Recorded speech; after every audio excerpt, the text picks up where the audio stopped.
선생님이 읽어주는 어린이 성경 이야기.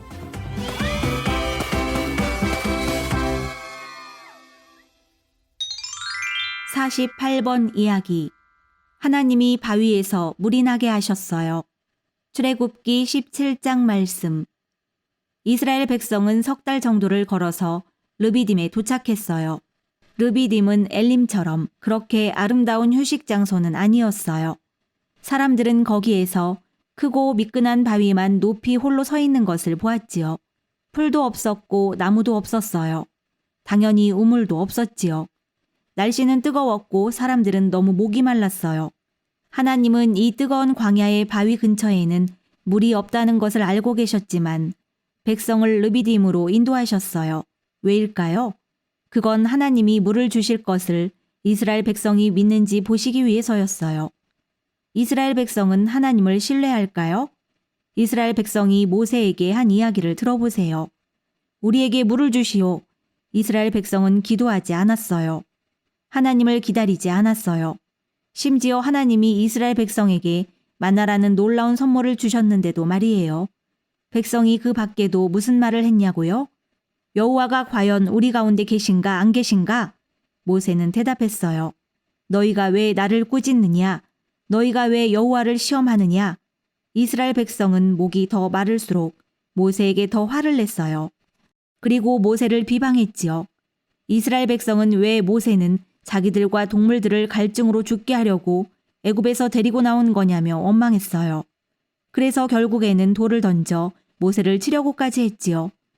아, 어떻게 이 백성은 하나님을 신뢰하는 법을 그렇게 잊어버릴 수가 있었을까요? 어떻게 이들은 자기들에게 쏟아졌던 그 많은 기적을 모조리 잊어버릴 수가 있었을까요?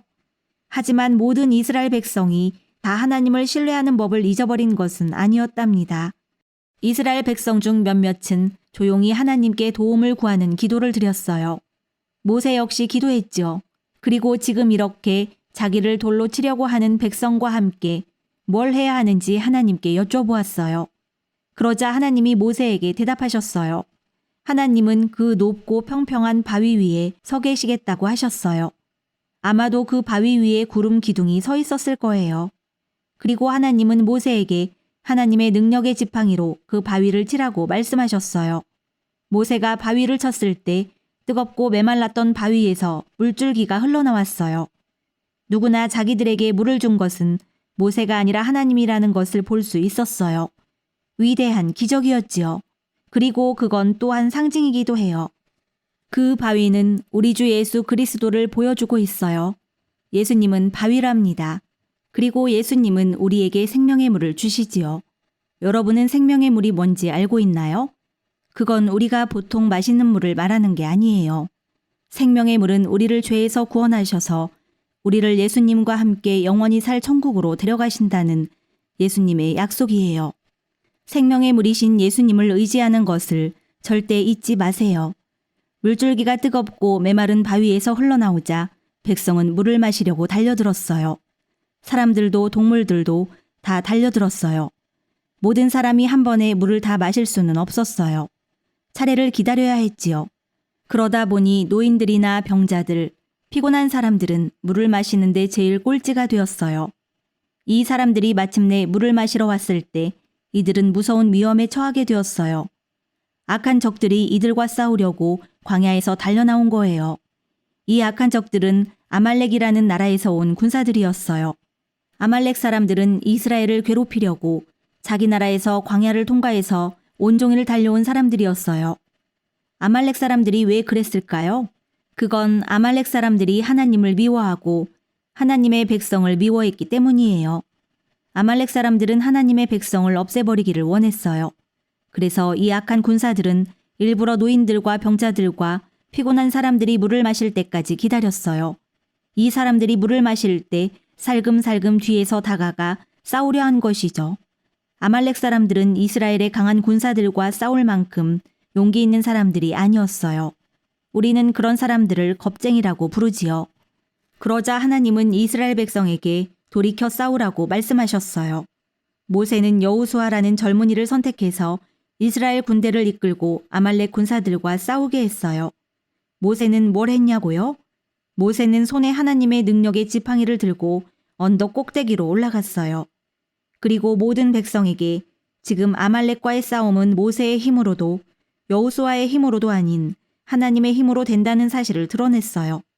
왜냐하면 모세가 지팡이를 높이 들어올릴 때 이스라엘이 이겼고 모세가 지팡이를 내릴 때 이스라엘이 싸움에서 졌기 때문이에요. 여러분은 지팡이를 들고 양손 머리 위로 높이 들어본 적이 있나요? 아주 오랫동안 해본 적도 있나요? 아마 팔을 계속 들고 있지 못했을 거예요.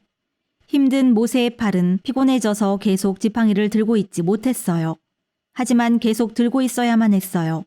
여러분은 모세가 어떻게 했을 것 같나요? 그때 모세의 형 아론과 훌이라는 사람이 모세와 함께 그 언덕에 있었어요. 이 두 사람은 돌 위에 모세를 앉게 하고 모세의 양쪽 편에 한 사람씩 서서 모세의 팔을 하나씩 붙들었어요. 이런 식으로 해서 해가 져서 어두워져 싸울 수 없을 때까지 있었어요. 이스라엘은 결국 하나님의 힘으로 아말렉과의 싸움에서 승리했죠. 그 후에 모세는 아말렉의 이야기를 책에 써서 모든 사람이 기억할 수 있게 했어요. 하나님은 아말렉 족속이 죽임당하기를 원하셨기 때문이에요. 왜냐하면 아말렉은 마귀와 마귀의 악함의 상징이기 때문이에요. 모세는 한 가지 일을 더 했어요. 제단을 쌓고 제단의 이름을 여호와 니시라고 붙인 거예요. 이 말은 여호와가 나의 깃발이시다 라는 뜻이에요.